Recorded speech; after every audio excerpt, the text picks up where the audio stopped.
जब माता सती अपने पिता राजा दक्ष के यज्ञ में अपने पति यानी भगवान भोलेनाथ का अपमान सहन नहीं कर पाईं, तो वे उसी यज्ञ में कूद करके भस्म हो गईं। शिव जी को जब ये पता चला तो उन्होंने अपने गण वीरभद्र को दक्ष के यज्ञ में भेजकर यज्ञ स्थल को भंग करा दिया और राजा दक्ष का सिर काट दिया। हालांकि बाद में बकरे का सिर लगाकर उन्हें जीवन दान भी दे दिया गया। भोलेनाथ माता सती के वियोग में माता के शव को लेकर के विलाप करते हुए सभी ओर घूमते रहे।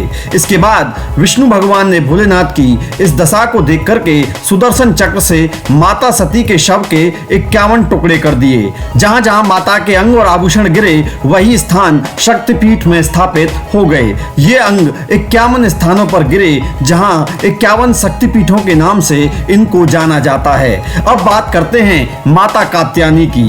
उत्तर प्रदेश के मथुरा के निकट वृंदावन में माता के केश यानी बालों के गुच्छ और चूड़ामणि गिरे थे, जो स्थान आज कात्यायनी पीठ के नाम से प्रसिद्ध है। वृंदावन स्थित श्री कात्यायनी पीठ ज्ञात 51 पीठों में से एक अत्यंत प्राचीन सिद्ध पीठ है। कहते हैं कि सिद्ध संत श्री श्यामाचरण लाडली जी महाराज के शिष्य योगी 1008 श्रीयुत स्वामी केशवानंद ब्रह्मचारी महाराज ने अपनी कठोर साधना द्वारा भगवती के प्रत्यक्ष आदेशानुसार इस लुप्त स्थान पर स्थित इस कात्यायनी शक्तिपीठ, जो कि वृंदावन के राधा बाग नामक पवित्र स्थान पर स्थित है, इसका पुनर्निर्माण कराया था। भगवान कृष्ण की नगरी वृंदावन कात्यायनी माता के मंदिर का नाम प्राचीन सिद्ध पीठों में आता है। यहाँ माता सती के केश गिरे थे। इस कथा का प्रमाण विभिन्न शास्त्रों में मिलता है। ये पहली बात तो 51 शक्तिपीठों में से एक शक्तिपीठ है। माता सती के यहाँ केश गिरे हुए थे। गोपियों ने जो आराधना की थी भगवान कृष्ण को प्राप्त करने के लिए, वो ब्रजमंडल का स्थान यही है। इसीलिए यहाँ की मान्यता भी ऐसी है कि किन्हीं जैसे कन्याओं के विवाहों में विलंब होती है, लड़के या लड़की, तो यहाँ पूजन सेवन मैया का अर्चन करने से उनके विवाह कार्य, अन्य विग्रह संबंधी जो भी समस्याएं होती हैं, हर समस्याओं का निदान पूजन मैया के यहाँ होता है। नवरात्र के मौके पर देश विदेश से लाखों माता के भक्त दर्शन करने के लिए यहाँ आते हैं। इस स्थान से जुड़ी एक और अन्य मान्यता भी है। बताया जाता है कि राधा रानी ने और ब्रज गोपियों ने श्री कृष्ण को पाने के लिए इस शक्तिपीठ की पूजा की थी। मान्यता ये है कि जिन बच्चों की शादी नहीं हो पाती है, चाहे वो युवती हों या युवक हों, अगर वो यहाँ माँ के दरबार में आकर के पूजा अर्चन करते हैं और 41 दिन के अंदर में उनकी मनोवांछा निश्चित रूप से पूर्ण होती है, ऐसी लोगों की मान्यता है। वैसे तो शक्तिपीठ, सभी शक्तिपीठों में अपना अपना एक महत्व तो होता ही है। ये भी एक मतलब नौ दुर्गा में जो षष्ठी देवी हैं माँ कात्यायनी हैं, इस कारण से इस शक्तिपीठ का और भी थोड़ा सा महत्व है। ब्रजमंडल की ये अधिष्ठात्री देवी भी मानी जाती हैं, ब्रजवासियों की कुल देवी हैं, तो इसलिए इस यहाँ का विशेष महत्व मानते हैं कि यहाँ पर आकर के जो भी आदमी केवल दर्शन मात्र ही करके अपनी कामना जो भी करता है उसकी कामना पूर्ण होती है। राधा रानी ने गोपियों के साथ भगवान कृष्ण को पति के रूप में पाने के लिए कात्यायनी पीठ की पूजा की थी।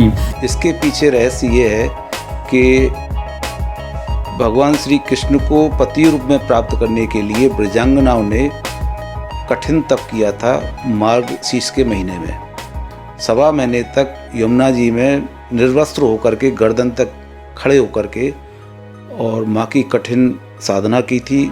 उस साधना से प्रसन्न होकर के माँ ने गोपियों को ये वरदान दिया कि जाओ, आपको कृष्ण की पति रूप में प्राप्ति होगी। तो उसी मान्यता को आधार बना करके यहाँ जो भी दर्शनार्थी या जो ऐसे युवक युवतियाँ हैं जिनकी शादी नहीं हो पा रही है या किसी तरह से अड़चन आती है, तो वो अपनी पूजा करके और मनोवांछा फल की प्राप्त करते हैं। माता ने उन्हें वरदान दे दिया, लेकिन भगवान एक और गोपियां अनेक, ऐसा संभव नहीं था। इसके लिए भगवान कृष्ण ने वरदान को साक्षात करने के लिए महाराज किया।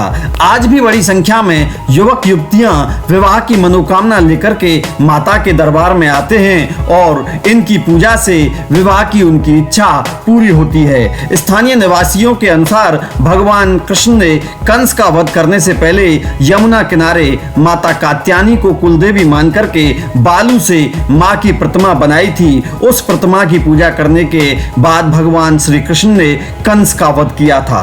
हर साल नवरात्र के मौके पर यहाँ मेले का भी आयोजन होता है।